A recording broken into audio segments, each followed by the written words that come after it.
Has the relationship between Hangman Page and the Elite been mended? Cody decides that headbutting the side of the stage is a great idea, and Moxley lets Taz know that intimidation is a waste of time.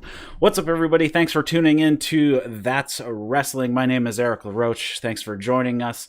And just want to get a few plugs out of the way. Be sure to head over to the YouTube channel. I have been doing daily, but it's probably not going to be every single day, but daily news updates, 5 to 10 minute videos. Go over there, check those out. Also, if you like what we are doing, please share the content around. It would greatly help. And if you like our content, head over to iTunes to leave a review for the show. There's also a Discord down in the description. You can come hang out with us. It's a pretty active channel amongst a whole bunch of different topics of my personal projects.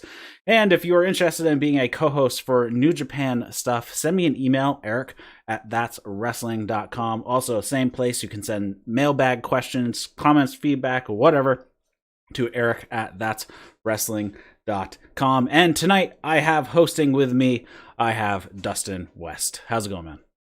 I am back, baby. I missed you last week. I was not feeling very well. Two things. One, anyone listening, if it sounds like I'm talking through my cell phone, that's because it is. I have a new setup hopefully coming within the next couple weeks. This whole COVID thing has pushed that back a little bit.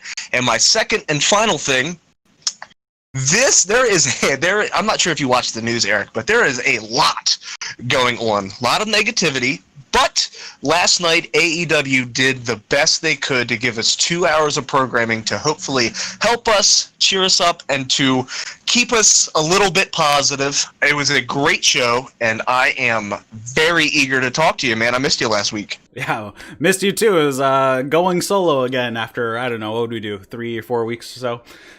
So yeah, it was a little interesting going back solo again, but yes, it was a nice escape for 2 hours, and hopefully we can provide you another escape for another hour and some minutes or so, depending how long we go. And really, let's get into this. I thought it was a very solid show, and not really a ton of complaints. I got a couple gripes here and there, but for the most part, I thought it was a pretty solid show. We had a typical opening, and we have the usual commentary and all the regulars that we have been seeing in the crowd as of late, and Vicky Guerrero was once again there. I believe did they tape this show last week after they... I believe that's what they did. So I think so. Yeah, I definitely think so. So she was still there. And we start off the night, which I did not expect it to be the opening match, but it was Kip Sabian and Jimmy Havoc versus Kenny Omega and Hangman Page. On the name card, I love the kind of things that they've been doing on Hangman and Kenny's name cards. It has preference, 2%, and 50 proof. So it sounds like Kenny prefers 2% milk and Hangman is a fan of the 50 proof alcohols. The match starts off with a bit of chain wrestling to start, a bit of back and forth. They show that FTR is in the crowd spectating and bringing in the evaluating the competition. The champs actually get a decent amount of teamwork within this match. At one point, Penelope Ford goes for a Hurricane Rana off the top rope behind the ref's back. Hangman catches her and is just holding her upside down. And the ref turns back. He's like, what do I do? And he's like, I don't know, just drop her. So he just lets go of Ford, and she just falls to the ground. While dealing with that behind the ref's back, Jimmy Havoc hits both Hangman and Omega with a wrench that he found at ringside. I'm glad that they actually justified the wrench, saying that it was a ring wrench, though having tools around the ring would make sense because you need tools to put the ring together. So nice little touch of detail there from commentary. They do the place kick spot, so Kip Sabian and Jimmy Havoc did the place kick spot again, and the ref was having none of it. He did not play along, and Omega is knocked down in the corner at one point, and Jimmy Havoc gives Hangman a Death Valley driver right into Omega, and then Havoc hits this massive DDT. I don't know what they called it. Did you pick up the name of his finishing DDT? I did not. Okay, so it was some strange elevated package DDT thing. I'm sorry I missed the name that they gave it. It seems like it's some sort of finish for Jimmy Havoc. Hangman actually comes in and breaks up the pin at 2. Sabian hits a drop kick to the back of Omega and then hits a Poison Rana. Omega ends up hitting a Snapdragon on Havoc and a V-trigger on Sabian to get a tag over to Hangman.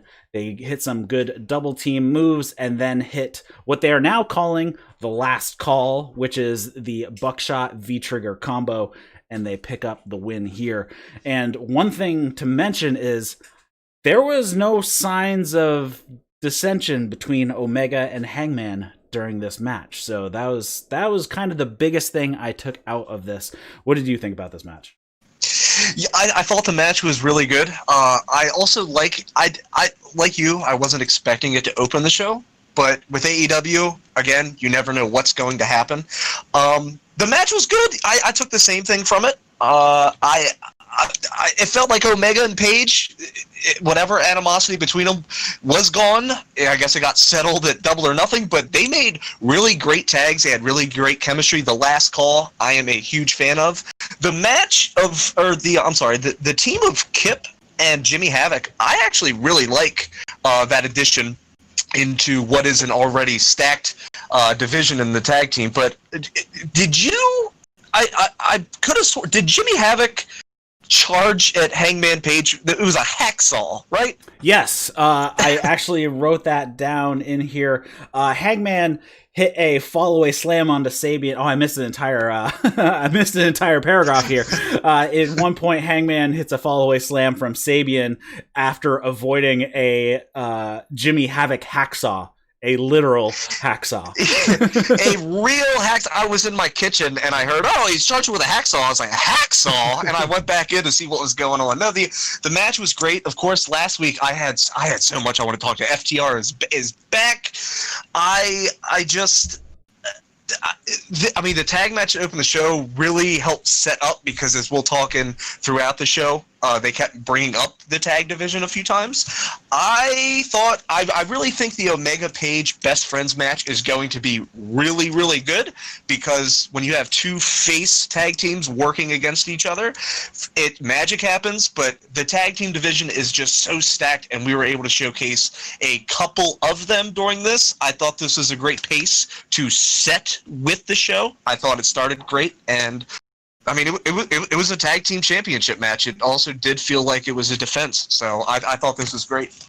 Yeah, I'm curious if somebody is going to accompany them to the ring, since Orange Cassidy will be with the Best Friends, assuming, probably.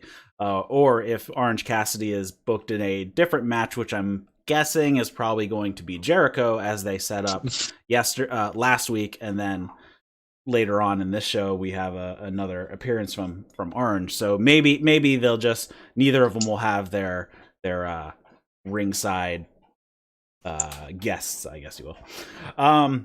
All right, next up, there was a short clip of Tully and Shawn Spears. It was the video from Twitter. Actually, when I was doing the Newswire and I mentioned this, I said they're probably not going to air it on Dynamite. Well, I was kind of half right, because they only aired like the last 30 seconds of the clip. It was like a minute and 50 or something like that. So they only aired the end of it with Tully yelling at Shawn Spears.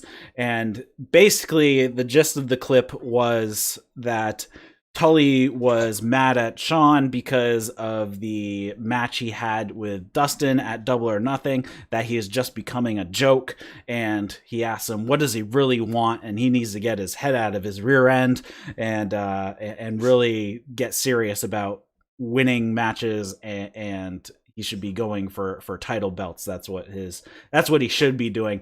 And then they cut to the back of a car where Tully and Spears are sitting, and Tully says, I have something, I have the missing thing. And he pulls out like this lockbox, this little briefcase. He opens it up, and there's a black glove.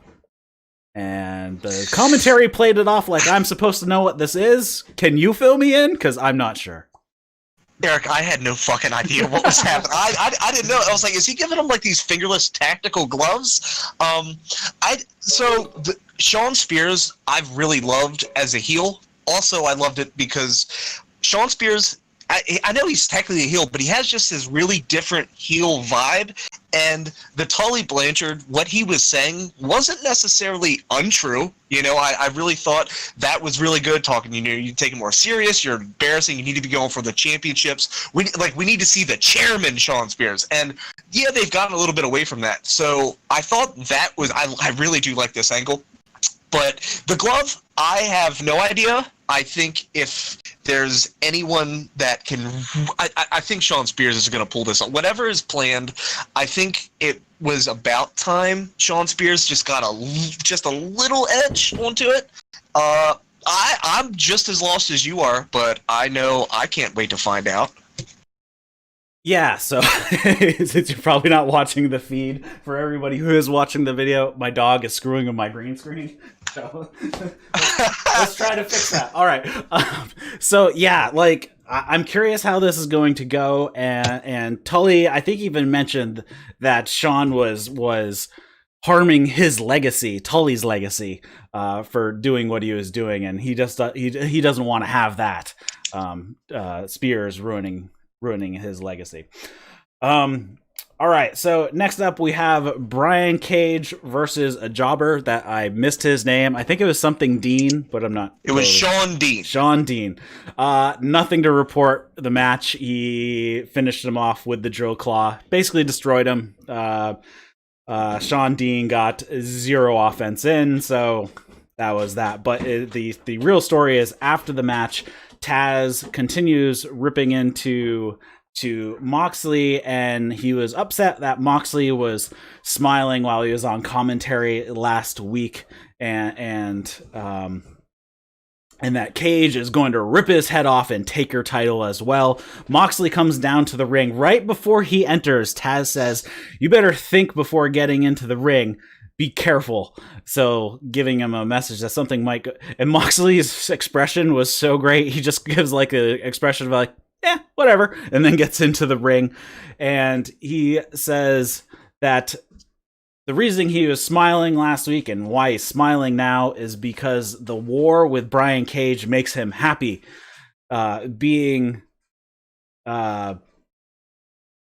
Be clear that stepping in the ring with my title on the line is the farthest thing from a game. I am just a man, a dude.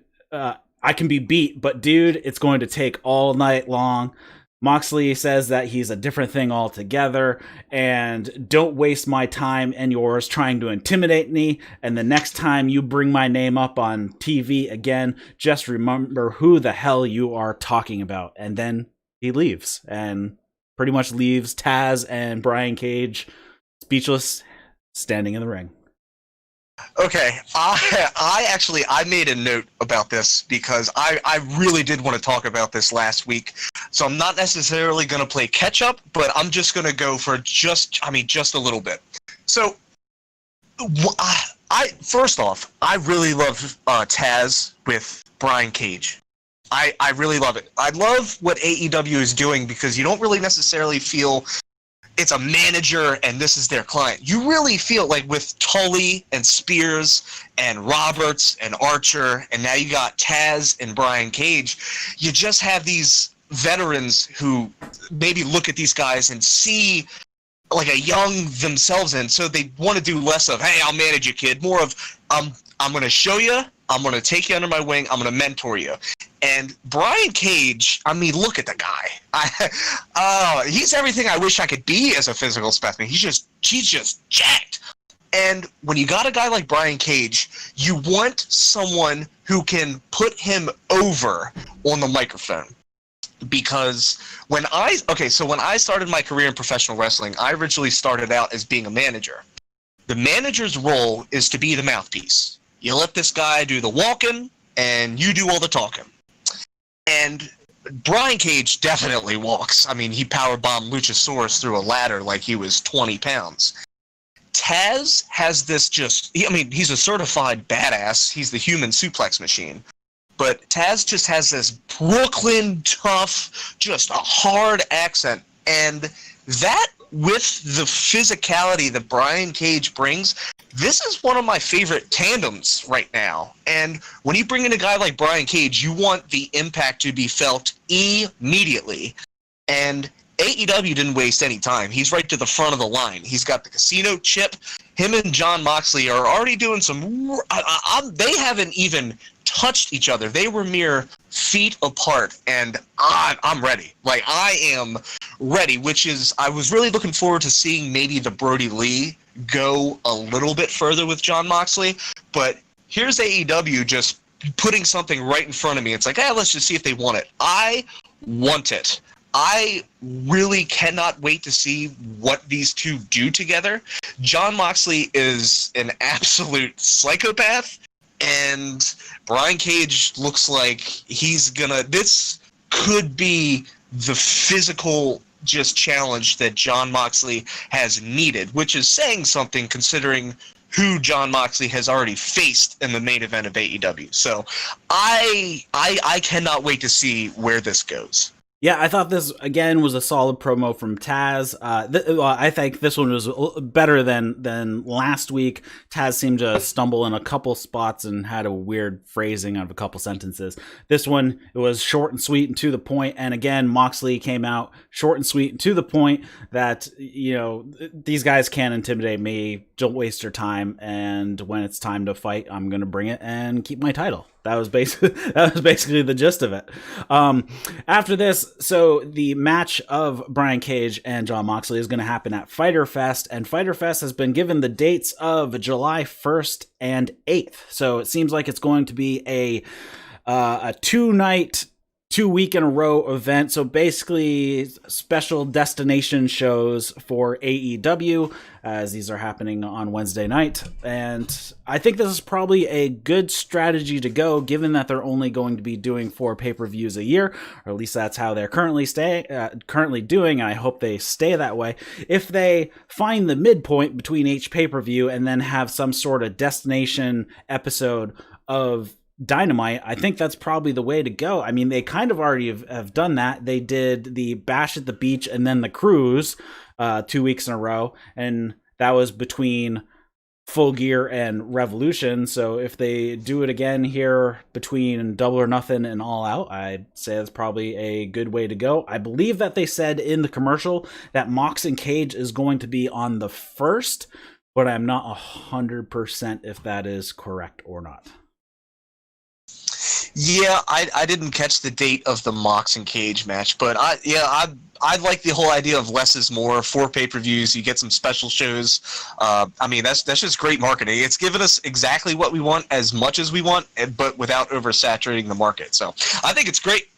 Yeah, I think, they were going to basically do Blood and Guts between Revolution and Double or Nothing. That's kind of where that was going to land. And, oh my God, my dog is freaking out. So I think if they do this between the pay-per-views, it would be great. And one thing that they can do is that they don't have to set the date on the special show until they're, 6 weeks out or something, because then they can be like, all right, we're going to land on this day for this event. And then they can book towards that with not having so much lead time, whereas All Out is going to be Labor Day weekend, like it is every single year. So they know on this day they have to hit something. But as far as these special shows, they can adjust the time as needed. If they're like, well, we actually need 6 weeks to get there, so let's call it 6 weeks out from today. Or like, we can do it in 4 weeks, and they can move it without having much of an issue. All right, so I don't know why, but Marvez is looking for Jake and Archer, and he finds Lance Archer beating up a lucha guy, a masked luchador in a back. I don't know, looks like it's at the edge of construction or something. There's some Jersey barriers in there, and he's just beating him up. And then he tells Marvez basically that he wants to destroy everybody in AEW. He's not there to be a spot monkey, and he's just there to be a monster, and everybody dies. And then Jake, after Lance Archer leaves, Jake is like, sorry about that. Yeah, my only thing that I wrote down for this segment was, who the hell finds these locations to film in? It was like it was a parking lot, construction site, duck pond area. Like I don't know. It felt weird, but the message was clear. So that was my only note. Who finds these spots? All right, so I did learn. Okay, so the backwoods wrestling match early on when Lance Archer came in, you remember that one? Yes, I do. Where he just beat up all the guys. That was actually Darby's house. Of course it was. That's even better. So that's Darby's ring, and that was actually his property that they filmed at. But this, I'm sure, is probably just off the edge of the parking lot at Daly's place or something. Usually around large sports arenas, they usually have pretty good hunks of land around them because they want to deal with traffic and all that stuff. So they usually don't sell off those pieces of land. So I'm guessing that's just right off the back of the venue that they're at. Next up, there is a quick backstage segment with Private Party. They're drinking at the bar, and Team Extreme Matt Hardy shows up, and he's checking in on Mark Quinn, who jammed his knee last week, and Mark Quinn says he is fine. Matt Hardy basically tells them that he had fun in the match last week, and that Private Party is the future of wrestling, and that he sees the bond between them is very much the same as him and his brother. Private Party pretty much start marking out at this point for Matt Hardy. He says, if you guys need any advice or anything like that, just let me know. And then Cassidy, can you hear that? Yeah. Cassidy says, I got an idea, Hardy Party. And Matt's like, okay, yep, okay. And then he leaves. He walks out into the hall and runs into Sammy Guevara riding his scooter. Matt just says Sammy, and Sammy just says Hardy, and Matt says, we're cool, I have no problem with you, respect, and walks off. And then Sammy's like, what the hell is going on?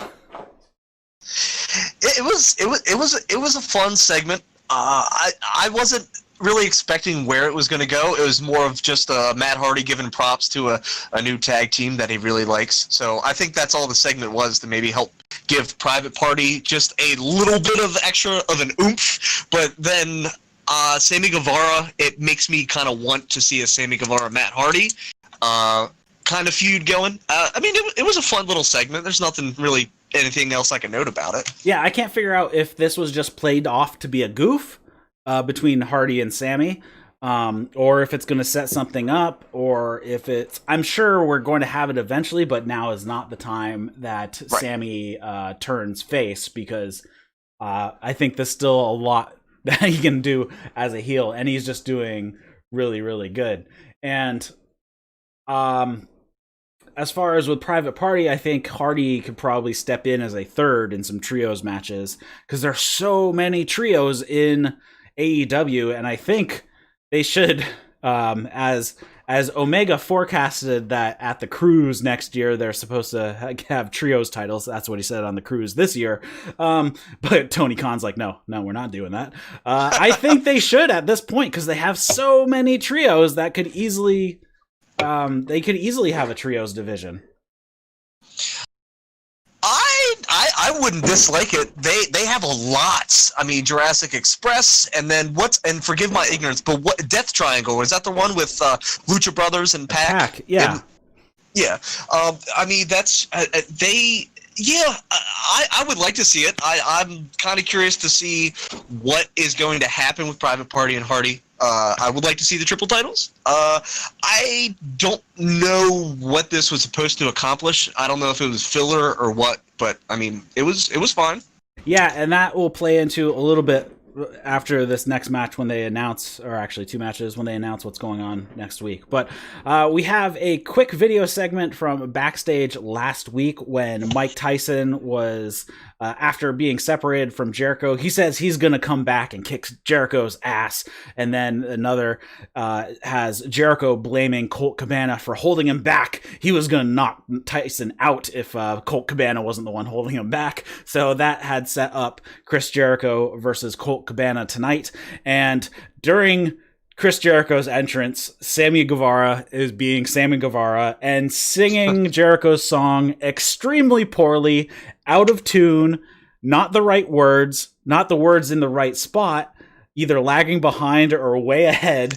Jericho can barely hold it together. Like, I'm looking at him and he looks like he is having so much, he is working so hard not to bust out laughing because it was just hilarious.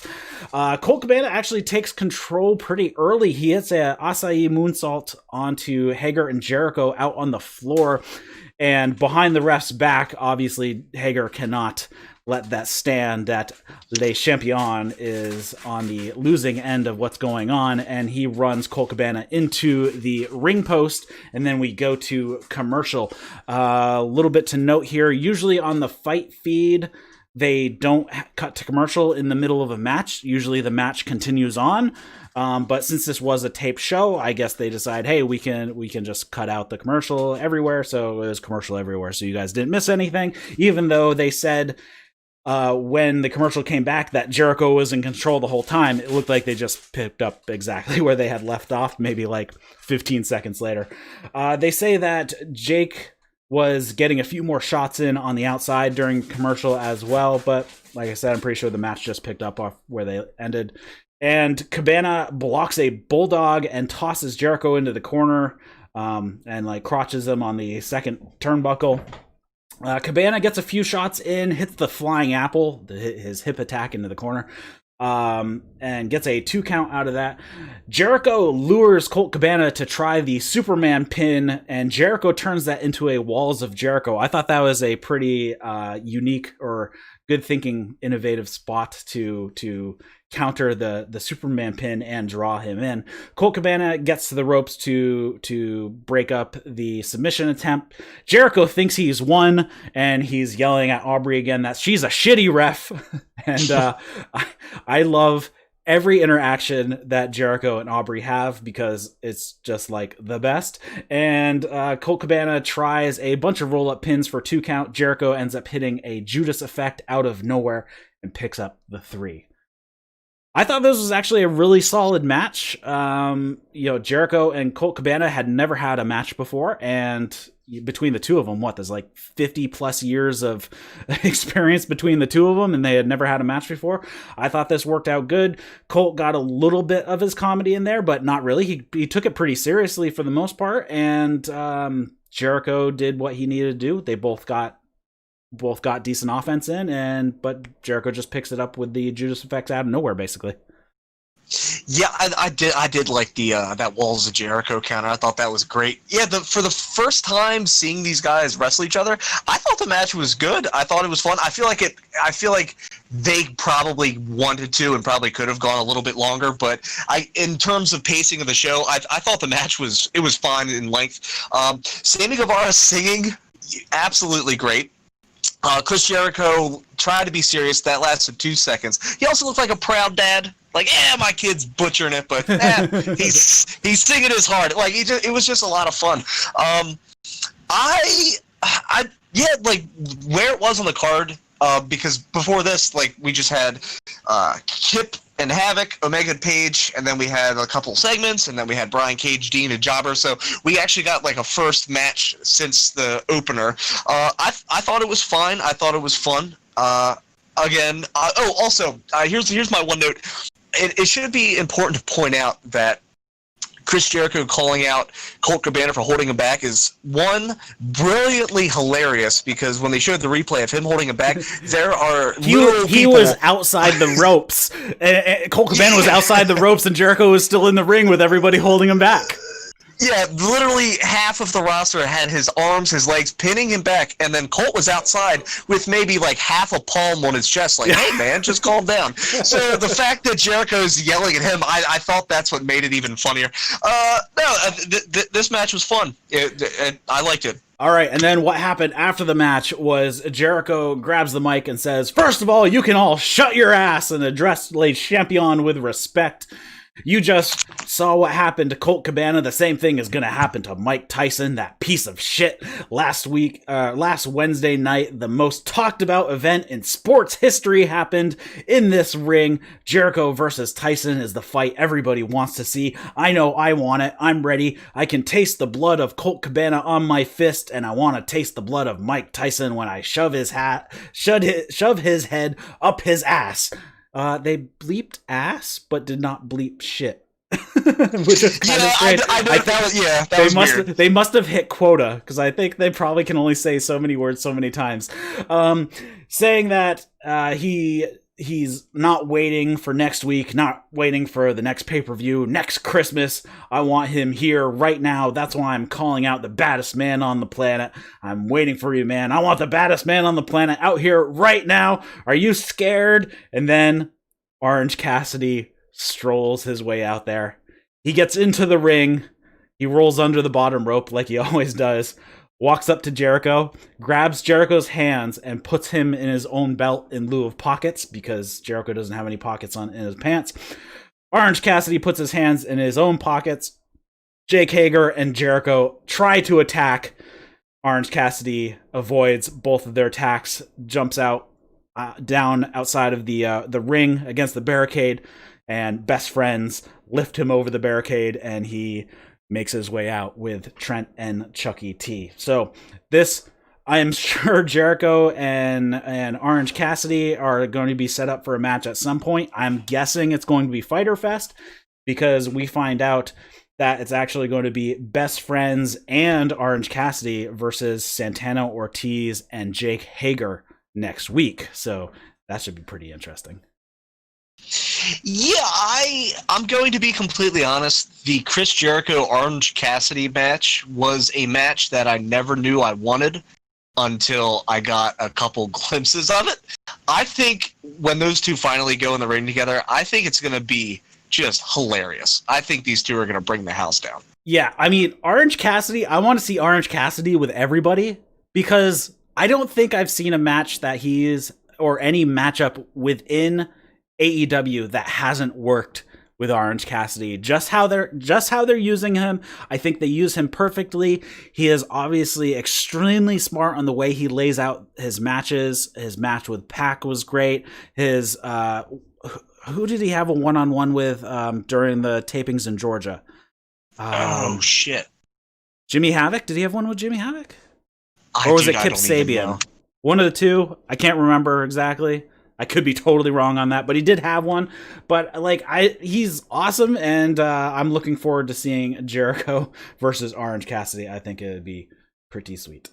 All right, next up we have probably the best video package of this show. Britt Baker video package. She's being the role model. She is rehabbing hard to get back into the ring. She is in her wheelchair. She's lazily working out. She's on like this football indoor like training facility, and she has a little tiny weight tied up behind her wheelchair. She's dragging it across the field. She's barely wiggling the battle ropes, and she's Rebel has to run in and turn the brakes on her wheelchair, and then Rebel's like pushing her around. She tries to give her like a 5-pound weight, and it's too heavy for her, so she gives her like a 2.5-pound weight. She's like, yeah, that's perfect. And then everybody is cheering. So the coach and Rebel are at the top of a wheelchair ramp, just like cheering her on that she can wheel her way up the wheelchair ramp. It cuts to her wheeling her way up, and then it cuts back, and suddenly Tony Schiavone is there too. and then it cuts back to Britt, and she like smiles and gets like a second win to finish going up the ramp. This video was awesome. This, actually, I'm going to be completely honest, Eric. This was actually my favorite segment of the entire night. If you make me laugh, I'm in. Like, I'm sold. Britt Baker's character development the last 4 weeks has really just caught its stride, and I think it all kind of started with that Hikaru Shida Britt Baker match they had like weeks ago. It really has just gone since last night. That segment was hilarious, but also Tony, when Tony Schiavone popped up, just screaming harder than any, like, Rebel or the doctor or the coach or whatever. He was just so proud, and it just got me fired up, and I laughed. And that's what it was supposed to do. It was great, man. I loved it. This is like I said, this is my favorite spot on the whole show. Yeah, I thought this was really great. I've loved all of her segments, her how to be a role model segments at her dental office. And then the one that she did on stage last week was just hilarious with the big long pointer and the conspiracy. So next up we have Big Swole versus Nyla Rose. Actually, I thought this was a pretty solid match. Swole pretty much uses her quickness in the beginning to counter Nyla's power. They actually, I'll note it again, they did do a read and a graphic for AEW Dark. Holy crap. I wrote that down. I knew you'd point that out. 2 weeks in a row. Nyla takes over with her power on the outside, and then Swole actually takes control back with some shots and speed, but Nyla puts brakes on really fast, hitting a spear and eventual power bomb, or the beast bomb, to pick up the win. I thought this was pretty solid. Swole got a lot of offense in. It was a good back and forth, and Nyla didn't just bowl through her, which I think is the right way to go, is to, at this point, now that Nyla is not the champion, she can still beat everybody. That's perfectly fine, but give the other people a bit more offense so they can seem more credible within the division, and that Nyla can't just bulldoze the whole place. Yeah, what I also liked about this match was we get to advertise the women's division on Dynamite, and we didn't have to do it with a tag match. We didn't have to do it with a fatal four-way. It was just 1v1. It really built Nyla Rose up very well. I think that Nyla Rose and Hikaru Shida are going to have a rematch. Big Swole, it was nice to see her, especially because she was shouting at everybody at Double or Nothing. So I think to finally see her get a little bit of TV time was really great. The match was solid. I didn't have any problem with it. The AEW women's division is probably, everything about the AEW roster is really great, but I really love watching the women's division. It was good. You got to showcase a new talent. Big Swole got a little bit of offense. She did really. There were a couple spots, and it's really easy to sit here on my couch and point things out. Nothing about this really felt sloppy, and I was thinking about it again this morning because I had to rewatch it because I was kind of in and out, which actually made me think, whenever this was taped, there was a good chance this was taped after they'd already taped something else. So wherever this match probably got put was probably late in the night or whatever it was. This match didn't feel sloppy. It just felt a little... I think I just wanted more of it, or I guess I was expecting a little bit more. But yeah, I think the commercial break right in the middle of it didn't help. That probably could have done that too. I think I just expected a little bit more out of this match, but it was solid. It's an AEW. You get this show, you get to see the TNT Championship, the AEW champion pop up. You get the tag team champion, and you get the women's champion ringside. So you get to see everyone on this show, and I thought this, where it was on the card, I also thought was great, following the Colt Cabana Jericho match, following the Britt Baker, which of course we're going to putt right on into talking about after this match. But yeah, the match was fine. I didn't have anything bad against it. Yeah, totally good, and I'd like to see Big Swole built up a bit more, get some more character work in here. She had a great video package on Dark way back. I wish they would play it on Dynamite because it was excellent. Went through all of her struggles getting into the wrestling business, injuries she's had that kept her out for a long time. And in that video package, actually, a WWE current roster member landed in a picture, just like Adam Cole tends to land on the show a couple times because of dating Britt Baker, because Big Swole is actually married to Cedric Alexander. So there were some pictures of him with her. So right after this match, Tony is ringside with Big Swole, and she starts talking, but really Britt Baker just interrupts right away. Britt Baker, this entire show, which we hadn't talked about yet, is sitting in her wheelchair in the back of the utility vehicle that Matt and Omega used to run down Sammy. She's like perched up in there. She has the right on the bumper, she has a little handwritten sign that said Rolls Royce. And she has her role model shirt, so it's ROLL. And actually, the shirt's actually pretty cool because the O is actually like a skull. So she has her role model t-shirt on, and she just starts jaw-jacking with Big Swole, and she yells, Reba, back it up! And she backs up the utility vehicle and runs into the barricade, and Big Swole's like, oh, I'm not having any of this. She grabs a chair from underneath the ring, and hilariously, Britt actually called Rebel this time instead of Reba. She's like, Rebel, go forward! So she actually called her by the right name. I'm guessing that was an accident, and she was supposed to call her Reba because that has been a running gag with her. And that pretty much ends the segment right there, and they're just kind of jaw-jacking at each other. And I don't know what this is going to set up, because it's going to be a while before Britt Baker is back. But maybe this will be a ongoing thing with Britt Baker just getting under everybody's skin while she's at ringside in her wheelchair. Yeah, Rebel fucking gunned that cart, man. When she hit that barricade, you see the camera guy get hit right in his ass? Yes. Oh my god, well, first off, I watched, I'm like, damn, how the hell did Britt not fly out the back of that thing? And I saw the wheelchair was ratchet strapped to the bed, and so I mean, I thought that was kind of funny. No, she gunned that thing, man.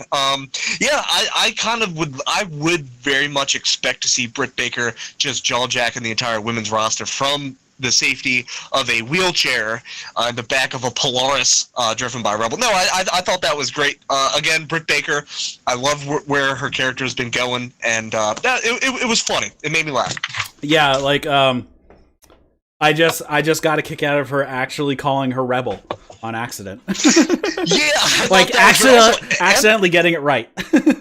Yeah, I thought that was great too. But then also, MJF standing next to when Big Swole jumped that barricade, even with Wardlow there, he legit looked like he didn't want any of that. He's like, I hear you. You know, he looked uncomfortable when that chair was being swung. So points to MJF for I don't know if it was purposely or not, but I think that added a little bit of edge to Big Swole a little bit. I mean, she was wielding that thing ready to do some damage. So I thought that was fun.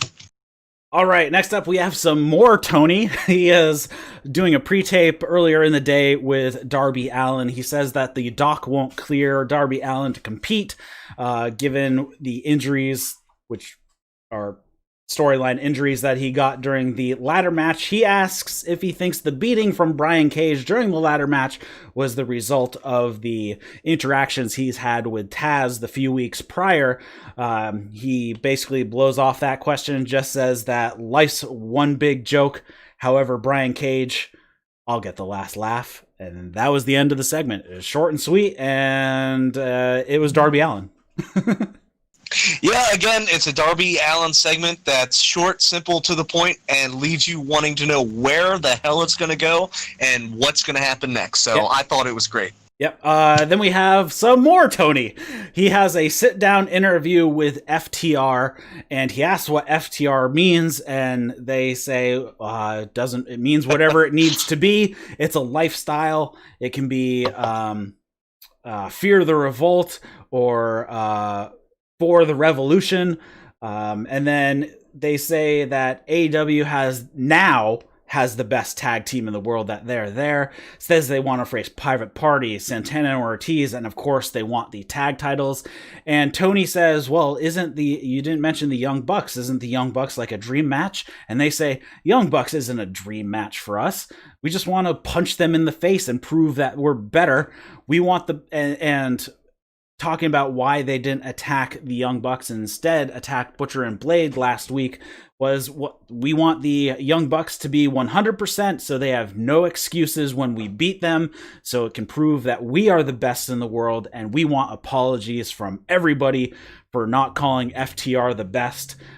They stand up and the interview is over and they're just kind of chit-chatting a little bit, and Tony says he thought that FTR stood for F the Revival, which they bleeped out basically the entire thing. And then you hear Butcher and Blade yelling up the stairs. They're in this giant atrium that's at was it Daly's place, or in the stadium somewhere. Basically, it's this giant atrium. They're up the stairs yelling at him. They crashed the party. FTR says it was just business. It was nothing personal. There's a whole bunch of people keeping Butcher and Blade away from attacking FTR, and then they I don't know which one did it. I think it was Cash decided to throw a little bit of water on Butcher and Blade just to poke them a little bit, and they walk off and said, we'll be glad to meet you in the ring, which that match ends up being made for next week. So we'll see FTR in their first match in AEW next week versus the Butcher and the Blade. Yeah, man, Tony Schiavone was busy, huh? I mean, he's in every segment of the night. I'm really excited. FTR is here. Also, they're going up against Butcher and the Blade, so we get two powerhouse tag teams that AEW has to offer. I'm very much looking forward to this match. So, I mean, that's it. I'm stopping right there. I am very much looking. This might be the one match next week that I'm looking forward to the most. Yeah, and FTR, they've already been making a lot of noise as far as AEW is concerned. FTR can also stand for follow the rules, as somebody has mentioned in the chat here. And I don't know if you've seen Twitter, but they have sent a message to Pentagon saying that FTR stands for follow the rules, and maybe that he should not come back to AEW until he can learn to do so. Yeah, I saw that. I thought that was a really nice jab, man. All right. They tell what matches are coming up next. We'll talk about at the end of the show here. And then there's a backstage. Colt, he is being interviewed now that he has lost. He is talking to Alex Marvez. He says he's upset he can't get the big wins in AEW. He can get the wins against some of the lower card guys, but not the big wins. He can't pull those out. Brody Lee comes up to him and says, losing is part of life, but it's how you grow. It's how you respond to the loss. I can help you with that. After Brody leaves, Colt says, that's not something I want to be a part of. But on his face, it gave away that the words that were coming out of his mouth weren't exactly what he was actually thinking. He seemed to be questioning himself while he was saying it. So, Eric, I'm just going to go ahead and ask you, would you like to see Colt Cabana join the Dark Order? No. You don't. You do not want to see Colt Cabana join the Dark Order. No, I think he can mess with them. I don't know how. I guess it could go either way. Colt Cabana obviously needs to be built up somehow. Because he's just he's a good person to have around anyways. He's solid if he needs to step in on commentary and stuff like that as well. So he's solid just to have as a business reason. But do you want to turn Colt Cabana heel? That is the question. Can Colt Cabana work as a heel? That's I'm not gonna lie. I do want to see him join the Dark Order. Maybe not right away. I would like to see him mess around, but I think the Dark Order does need like a name. Not to say whatever they have going for them isn't working, but I think just one decent name to join the Dark Order, I think would also help solidify the Dark Order more. I think Colt Cabana, I really do want to see what Colt Cabana heel would look like. It doesn't have to be right away, but I would. I would. If the option was to see it, yes or no, I would 100% want to see him join the Dark Order. So here's where I'll at least lead off on that tangent that you mentioned. the Dark Order has been hilariously inefficient on recruiting anybody already existing. Nobody on the existing roster has joined the Dark Order. People have come in via the Dark Order, but no one on the roster has actually joined the Dark Order. There was teases of, will Hangman Page go? Will they get Kenny Omega? Will they get Michael Nakazawa, even though that wouldn't be much of a get anyways? So they have to at least convert somebody, and the somebody has to be a somebody.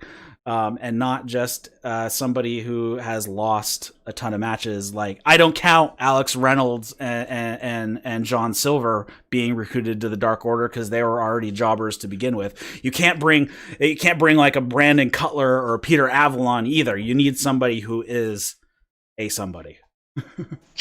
Yeah, if you're not gonna do Colt Cabana, I think there is gonna be that exact payoff somewhere down the road, and I think it's gonna be one hell of a get. It's not getting old watching them trying to recruit and being shut down, but at some point you're going to need to solidify the Dark Order. So I think whenever they do get someone, I think it's going to be a real head turner, and I'm excited to see if and when that ever happens. Yeah, I think at this point, I think the Dark Order has turned a corner. That it's not go away heat. It's not like this storyline's really dumb at this point. I think Brody Lee coming in has really helped turn it around, and they were even turning it around a little bit since the beginning of this year, solidified a little bit as well. So I'm still giving them a leash on this particular gimmick. Yeah, I agree. Let's go. All right, so we go into the final match of the evening. It is Jungleboy versus Cody Rhodes for the TNT Championship after Jungleboy won the number one contenders battle royale last week. They start off with some solid chain wrestling, and then they have an aggressive striking exchange. This is something that I've noticed out of Jungleboy the last few matches I've seen him in. He's really gotten this aggressive like striking sequence that he's been using, and he's been using a clothesline that he goes chest first into the rope and then spins around and does the clothesline. He uses that later on in this match. Anyways, Cody actually starts to fight aggressively as well. He's fighting a little bit out of his mind at one point. It looks like he's out of control, and on the outside, he catches Jungleboy when he's doing a dive. He throws him over the railing into the Gun Club, so Billy Gunn and Austin Gunn catch him. Right before the commercial, it looks like Cody is clearing off the timekeeper's table. We later find out that he has pulled it over towards the ring and it's set up at ringside, basically. Cody is control after they come back from commercial. He headsbutts Jungleboy on the outside, and then Jungleboy is backed up against the stage, and Jungleboy dodges the next one. Cody headbutts the wall, and Jungleboy and MJF start yelling at each other, and this is to give time to show that Cody is now busted open, and Jungleboy attacks the cut right away, hits a shotgun drop kick back in the ring. He tries a couple of roll-up covers for 2 counts. Cody hits a massive bicycle kick to slow things down. And then once they get back going again, Jungleboy hits that massive clothesline that I was talking about. Cody hits a really nice vertical suplex off the second rope, and then Cody removes the weight belt, and the commentary's asking, what's he going to do with that? He just kind of tosses it to the side and kicks it out of the ring. Jungleboy meets Cody going up to the top rope, and this is where they're both fighting on the top rope, and they fall off and go through the table that is set up on the floor. Cody actually looks like he got the worst of it because Jungleboy actually landed right on top of him. But Cody is the first one to actually get up.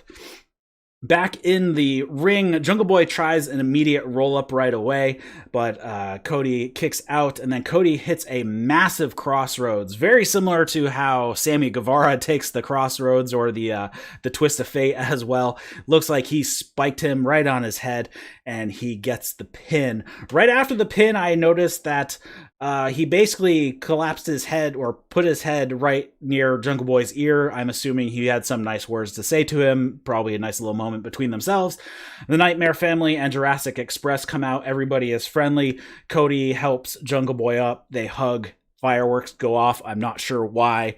And that is the end of the show. So, this was a solid match, but were the gimmicks really necessary? What did Cody really need to blade himself in this, and did they need to go through the table? I don't think so. So I definitely, because they definitely did the cutaway. I'm like, okay, so he's definitely blading, and you can see the ref. I think it was Bryce in the back. It looks like he's waiting for camera to go off, and then when the camera goes back to Cody, you see Bryce step off. So I'm like, okay, cool. He definitely cut. I don't know. The blade, I don't think. I don't actually know it. The blading, no. I don't think the blading had to happen. The table, I don't think it did either, but I think it added a nice touch because you had these both, and I call it that too. Both of these guys, it felt like less of a wrestling match and more of a fight.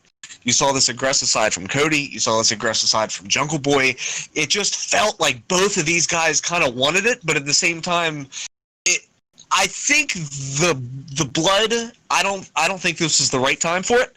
It's the main event on Dynamite. I get it, but I don't think it deserved it. The fireworks at the end.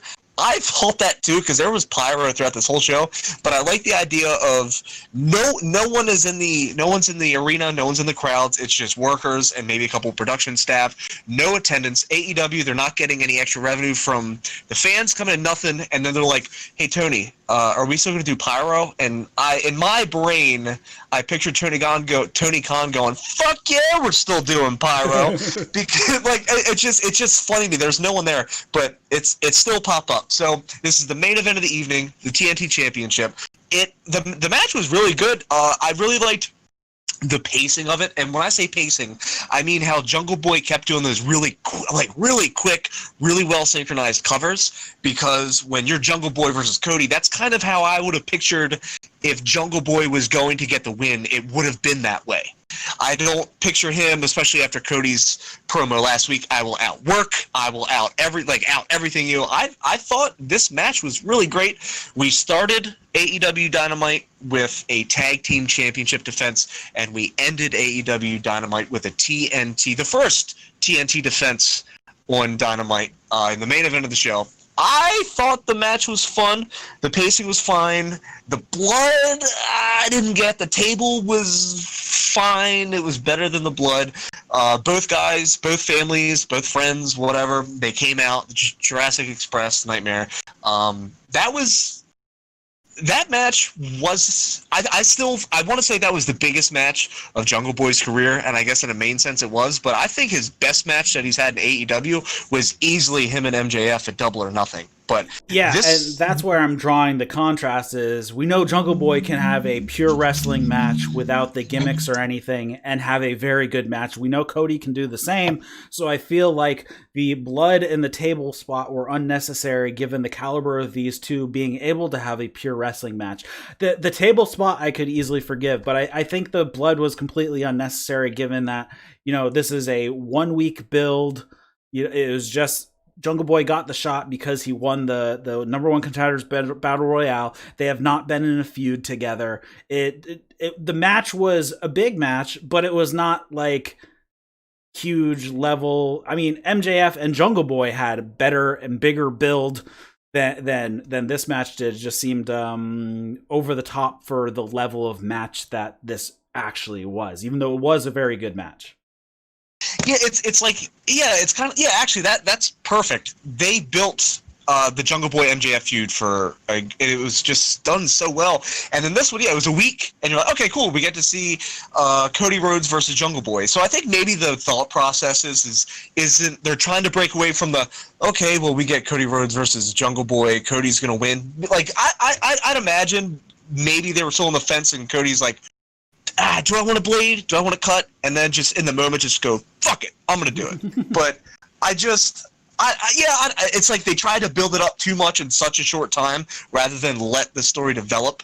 But, I mean, the match was still fun. It was a main event, and I thought it had a main event feel to it, so it was fun. All right, so we have the matches that we know of that are coming up next week. One being Jon Moxley is going to be on AEW Dark, so I guess that's a reason to check out AEW Dark, though I'm guessing it's probably just going to be a squash against a jobber. But we also have next week on Dynamite, Sammy Guevara versus Colt Cabana. That should be a very interesting match. We have FTR versus Butcher and Blade, as we said earlier, Santana, Ortiz, and Hager versus Best Friends and Orange Cassidy. And then we have, for some reason, Mark Quinn versus Cody for the TNT Championship. I am very perplexed on why they put Mark Quinn into this spot. Did you hear, though, during commentary, they tried to edit it all, but I think they missed one, that Phoenix was originally supposed to be in the spot. Oh, okay. That would make... do they have I guess they don't yet, an established ranking system for the TNT Championship? Or I guess since Cody issued an open challenge, he's just kind of going? I'm thinking since it's open challenge, that he will just take on whoever decides to step up that week. And I think they need to better establish that as being the case, especially if they're going to announce it the week before. Okay, well, did Mark Quinn just go to Cody and say, hey, I want the match next week? And he's like, yep, nobody signed up for next week, so you're in. That would be perfectly fine if they took the 20 seconds to do that or said it on commentary or something like that. But they didn't for whatever reason. But also there was a reference to Phoenix. This was a taped show, so they did manage to get, I believe there are a few other instances where they managed to cut out where Phoenix was mentioned, but I think Phoenix was actually supposed to be in the spot for next week, but Mark Quinn got moved into it, so there was a little bit of a hiccup or continuity error in the commentary. But yeah, don't know why Mark Quinn is in this spot. He hasn't won a singles match. He's lost the past 3 private party matches. So yeah, it felt. I mean, I'm sure the match is going to be fun. I'm sure it's going to be great because Mark Quinn and Cody, they're really great. But yeah, it threw me off. But since we're also talking about Best Friends and Orange Cassidy on Reddit, and I don't like this, but honestly, just thinking about it in the last 2 minutes, I've came around to the idea. On Reddit, I forgot what the subreddit was, but there was someone who asking why Pineapple Pete and Orange Cassidy haven't formed a tag team called Fruit Punch. It's so stupid, and I actually thought to myself, that could be really fucking cool. But of course, he's with Best Friends. But how would you feel if you were to see Pineapple Pete and Orange Cassidy form Fruit Punch? Maybe a waste. I'm not sure. I'm not that high on Pineapple Pete, so I don't know. I'm not sure. I'm not sure if it's worth it for the pun. It's stupid. Maybe on a Dark in a couple months, maybe after a pay-per-view. Why not? But I just thought that was funny. But actually, I wanted to ask you this question last week too.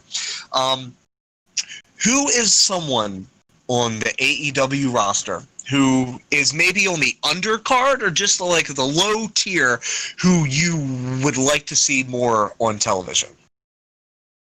Oh man. Well, then you gotta think, well, who's not there because of travel restrictions? Right. Well, okay. Assuming travel restrictions are no more and you get the full roster, the full shebang back, who's someone on the low tier that you would like to see more on television? I'd like to see Danny Jordan.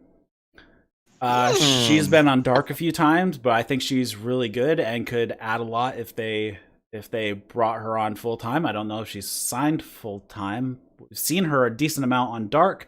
She was in the crowd during the Georgia tapings, so they seem to at least be high on her.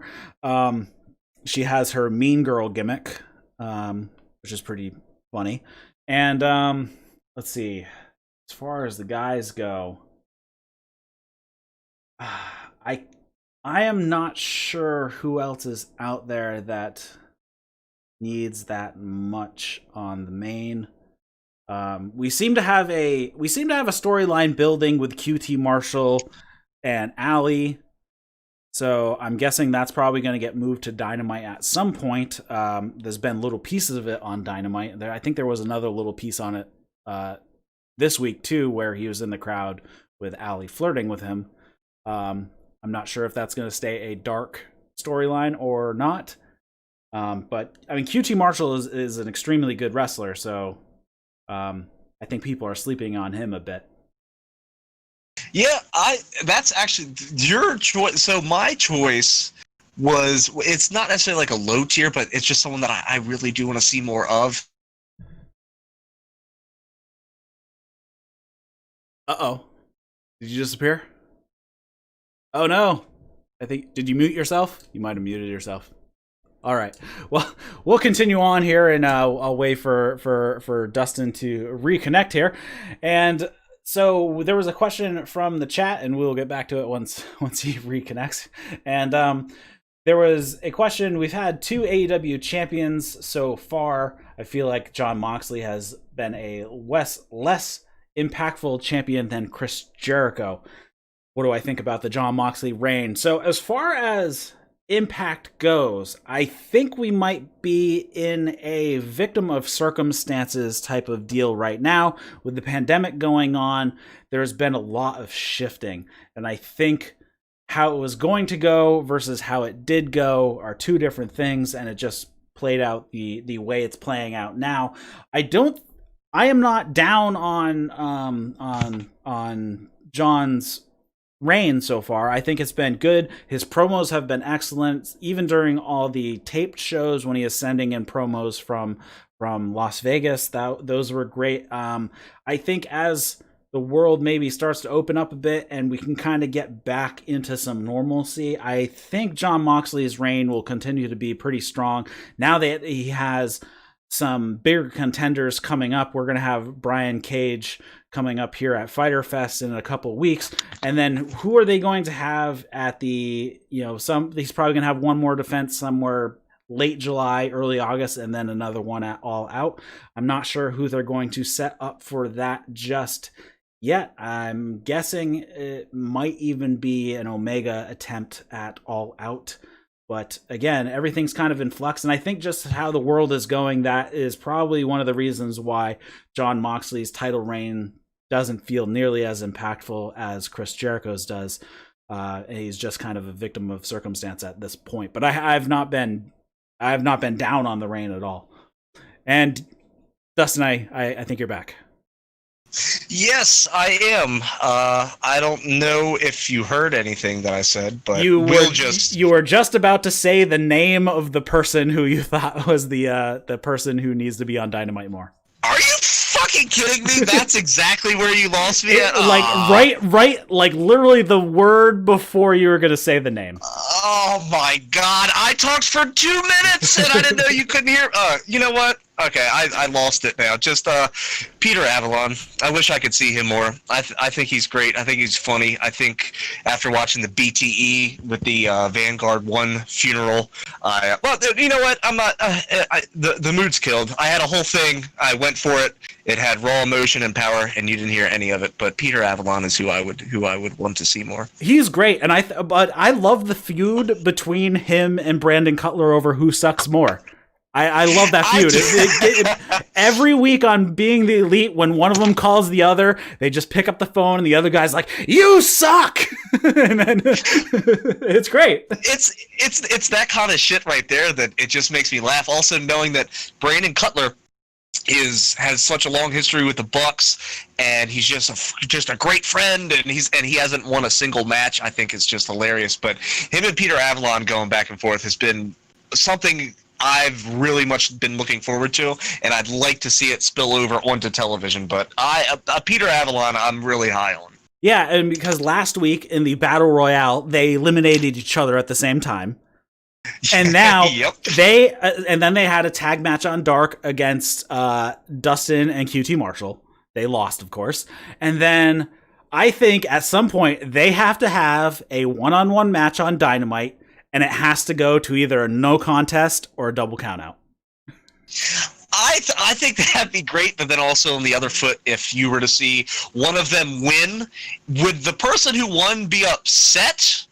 that they won, or is it just like a badge of honor they're trying to carry at this point on who is the worst? Like a Kurt Hawkins thing, when he actually went to the writers when he found out he was going to win a match and said he'd rather not. yeah. Like I think it's such a unique angle that they've been doing, and you could tell that both guys have just been having so much fun with it. And that's, you just watch it and you can feel, God, these guys really love this shit. So, it's great. Peter Avalon. I'll say it again, Peter Avalon. All right, so out of the chat, Daxer says Yuka Sakazaki and Billy Gunn would be his choice for people he'd like to see more of. Yeah, the Gun Club's just kind of sitting in the same spot every week, so yeah. Yeah, well, I think he's playing the perfect role as he is right now. I don't think he wants to have a full-time wrestling career anyways at this point, because he's not a spring chicken anymore. But seeing him at ringside doing what he's doing, I think is great, and obviously he has all the help that he can give all the youngins, because they do have a very young roster and a lot of people could use some mentoring and whatnot. So I think that's his perfect role. So I'm good with that. As far as Yuka goes, she's stuck in Japan because of travel restrictions. So I think after that gets lifted, we might see her more. Yeah, that'd be great. I'll be honest, I didn't even think of her, but I'm kind of upset that I didn't. I would. That's a great answer. I would genuinely love to see more of her. Yeah, as far as the Japanese women, Shida is the only one who has moved to the United States, and right. Yuka and Riho are still working with Stardom. Or they're still signed to Stardom, so they basically have a dual promotion deal going on right now. So if one of them decides to go full time with AEW, that'd be great. But I think as they're going to stay with Stardom, then they're probably not going to be shown as much. And I don't know if Yuka would want to stay in the United States. Riho maybe, because I believe her and Kenny Omega might be an item. So I don't know. Ooh, there's Eric LaRoche with the fresh gossip. That came out on a Wrestling Observer months ago. They might actually be dating. Well, I didn't know about it, so I'm just going to give you the credit. All right. Anything else before we wrap it up today? I got nothing. The only thing I'm going to do is my normal plug. I mentioned it before in the show. I am in the professional wrestling business. But if you live in South Central Pennsylvania, you may know me as Dangerous DC Rivers. But if you want to support local wrestling and independent wrestling, because I don't know when the hell we are going to have a show, but you can support independent wrestling by going to facebook.com/Pro Warrior Alliance. It is a small independent wrestling promotion based out of York, Pennsylvania, and it is the same small independent wrestling promotion that I am the general manager of. So check us out on facebook.com/Pro Warrior Alliance. All right, thanks a lot, Dustin, for joining me today, and I'd like to thank our graphics guy for doing all of our graphics. I don't know if he wants to be put out there publicly, so I'm not going to throw his name out just yet, but we have a graphics guy that's been doing all of our thumbnails and whatnot, which has been really nice, and my nice background that I got to this week, too. Be sure to head over to the YouTube channel if you are listening to this as a podcast, because I've been doing daily, and it'll probably be mostly daily, news updates as far as AEW and New Japan stuff. And be sure to, if you like what we're doing, share the content around. It would really help out. And if you like our podcast, head over to iTunes, give us a review. We have a Discord you can check out, links down in the description. Mailbag questions you can send to eric@thatswrestling.com. And if you're interested in being a co-host for New Japan stuff, you can send me an email to the same place, eric@thatswrestling.com. So that's all we have for this week. We'll be back again with next week's Dynamite review.